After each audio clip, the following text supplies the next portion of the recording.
দেখো দেখো বন্ধুরা, লাল লাল মুসুরির ডালের বড়া করে নিয়ে চলে এসেছি। আসলে কি বলো তো বন্ধুরা, আমি রেগুলার যেটা রান্না করি তার যে কোনো একটা রেসিপি আমি ভিডিও করে রাখি তোমাদের সাথে শেয়ার করবো বলে। তা আজকে শেয়ার করছি তোমাদের মুসুরির ডালের বড়ার তরকারি। এখানে কাঁচা লঙ্কা দিয়ে মুসুরির ডাল বেটে নিয়েছি, তার সাথে একটুখানি নুন আর হলুদ আর একটুখানি সুগার ফ্রি দিয়েছি, তোমরা চাইলে চিনি দিতে পারো। এটাকে ভালো করে মেখে নিয়ে না কড়াইতে তেল গরম করে আমি এই মুসুরির ডালের বড়াটা আগে ভেজে নেব। বাই দ্য ওয়ে বলে নিই, আমি উমা সরকার, কলকাতা থেকে আমার ব্লগ ভিডিওটা নিয়ে চলে আসলাম।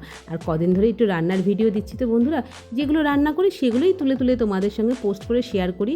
কারণ হচ্ছে গিয়ে আমরা নিত্যনৈমিত যা রান্না করি তার মধ্যে সে সবসময় যে খুব একদম মশলাপাতি রান্না আমরা করতে পারি তা না।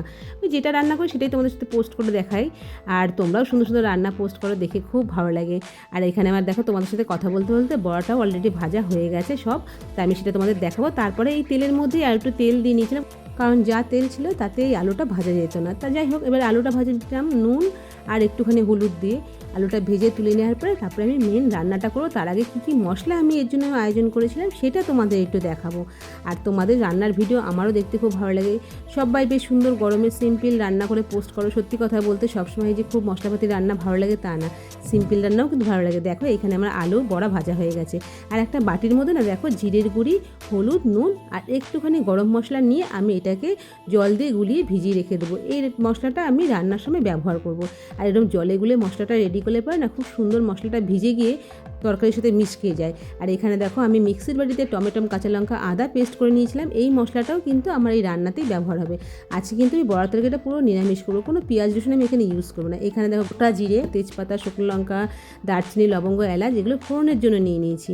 এবার কড়াইতে তেল দিয়েছি, সেই তেলের মধ্যে এই সমস্ত ফোড়নটা দিয়ে দিলাম, দিয়ে একটুখানি ভাজা ভাজা করে নেবো। শুকনো লঙ্কা যখন একটুখানি রং ধরে যাবে না, তখনই কিন্তু বুঝবে তোমার এই ফোড়নটা ভাজা হয়ে গেছে। আর সুন্দর তো একটা স্মেল বেরোবে, যেহেতু গোটা গরম মশলার সবটাই রয়েছে এখানে, দারচিনি, এলাচ, লবঙ্গ, এরও তো একটা গন্ধ আছে না। এইবার এর মধ্যে টমেটো, কাঁচা লঙ্কা, আদা পেস্ট করা যে পেস্টটা আমি রেডি করেছিলাম সেই পেস্টটা দিয়ে দিলাম। সেটাকে একটুখানি ভালো করে তেলের মধ্যে কষিয়ে নেব।